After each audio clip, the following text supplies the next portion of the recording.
Hasil survei New Indonesian Research dan Consulting Gubernur Jawa Tengah Ganjar Pranowo makin memantapkan diri di puncak elektabilitas calon presiden 2024. Seperti ditulis Indonews.com, elektabilitas Ganjar makin jauh meninggalkan Prabowo Subianto. Sementara Gubernur DKI Jakarta Anies Baswedan dan Sandiaga Uno terus-menerus merosot. Pada survei Juni 2020, Prabowo masih memimpin dengan elektabilitas 18,9%, disusul Ganjar sebesar 17,1%, Gubernur Jawa Barat Ridwan Kamil sebesar 11,0%, Anies 9,8%, dan Sandi sebesar 8,9%.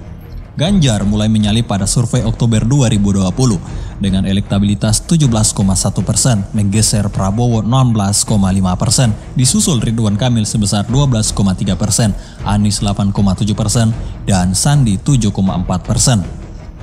Survei terakhir menunjukkan elektabilitas Ganjar mencapai 18,4%, sementara Prabowo turun menjadi 15,6%. Ridwan Kamil mengalami kenaikan menjadi 13,1%, sedangkan Anies turun menjadi 7,3% dan Sandi menjadi 6,2%. Ganjar kini adalah tokoh asal PDIP yang paling moncar, sedangkan tokoh-tokoh asal Gerindra atau yang didukung Gerindra seperti Prabowo, Anies, dan Sandi justru terus melorot. Meskipun Prabowo Sandi bergabung ke dalam pemerintahan, jelas Direktur Eksekutif New Indonesian Research dan Consulting Andreas Nuryono. Tokoh-tokoh lainnya Gubernur Jawa Timur Kofifa Indar Parawansa 4,5%, kemudian 4,2%, terakhir 4,7%.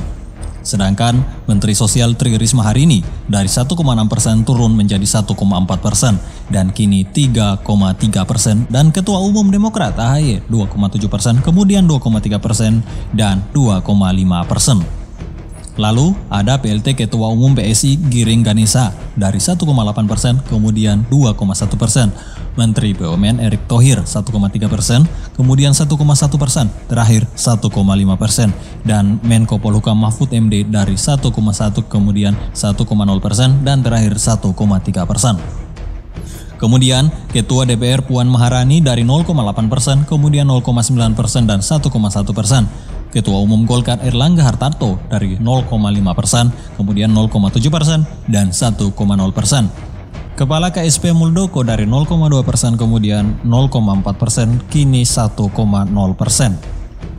Tokoh-tokoh lainnya masih berada di bawah 1% tingkat elektabilitasnya. Selain itu masih ada responden yang menyatakan tidak tahu, tidak menjawab, yaitu sebesar 17,8%. Survei New Indonesian Research dan Consulting dilakukan pada 20-31 Januari 2021 dengan sambungan telepon kepada 1.200 orang responden yang dipilih acak dari survei sebelumnya sejak 2019. Survei New Indonesian Research dan Consulting dilakukan pada 20-31 Januari 2021 dengan sambungan telepon kepada 1.200 orang responden yang dipilih acak dari survei sebelumnya sejak 2019. Margin of error kurang lebih 2,89%, tingkat kepercayaan 95%. Kini, para kadrun mulai menggembosi elektabilitas Ganjar Pranowo melalui buku mata pelajaran yang bermuatan politis. Buku bermuatan politis itu diunggah salah satu netizen di akun Twitternya. Halo @3 serangkai, coba lihat soal nomor 9. Ini maksudnya apa ya? Apa penulis Anda tidak punya pilihan nama lain atau memang disengaja? Tulis @enjoyjateng. Rupanya beberapa netizen prihatin dengan kualitas pendidikan kita. Mereka ikut memberi tanggapan dan komentar menohok di akun Twitternya. @ngependi, kan ada tradisi pakai nama Fulan untuk laki-laki dan Fulana untuk wanita. Pak Fulan itu sudah sangat masyhur penggunaannya. @marieki 600, kalau itu bukan buat Pak Ganjar yang Gubernur Jawa Tengah, puji Tuhan, tapi entah kenapa saya tetap merasa sedih juga. Kalau memang untuk Pak Ganjar, ada tujuan apa? Padahal bisa loh tanpa nama. Misal, orang yang tidak pernah bersyukur itu dan tidak pernah sholat itu disebut. Iya kan? @danimas19, sepertinya sengaja untuk menjatuhkan nama baik Pak Ganjar ini. Harus diperiksa siapa yang bertanggung jawab dan pecat. @zalvin, kembalikan sistem penggunaan buku pelajaran seperti zaman Orba dulu. Sentralisasi di negara, jangan diberi porsi pihak swasta.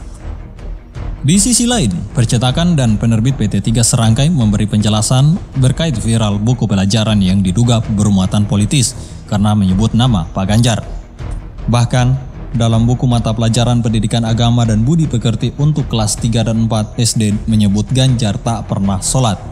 General Manager penerbit buku 3 Serangkai Mas'ad Muawan menjelaskan buku itu diterbitkan tahun 2009 dan tidak berpikir mengenai Ganjar Pranowo.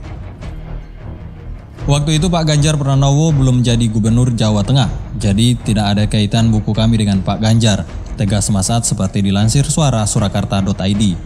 Ia memaparkan buku tersebut memang pertama kali terbit pada 2009, lalu 2012 hingga pada cetakan terakhir 2020. Menurutnya, di semua cetakan buku itu masih menyebut nama Pak Ganjar. Hal itu lantaran belum ada perubahan kurikulum secara signifikan. Kami pastikan tidak ada keterkaitan nama Pak Ganjar di buku agama kami dengan Pak Ganjar Pranowo, Gubernur Jawa Tengah, paparnya. Jagat media sosial Twitter kembali digegerkan dengan munculnya buku pelajaran yang diduga bermuatan politis. Bahkan unggahan yang menampilkan buku pelajaran menyebut nama Ganjar. Satu lagi, buku pelajaran yang dicermati oleh pikiran politik. Anak-anak didik dianggap kelinci percobaan. Kali ini pelajaran SD untuk kelas 3 dan 4 dalam mata pelajaran agama dan budi pekerti. Nama Pak Ganjar disebut-sebut, tweet akun Twitter @pekco.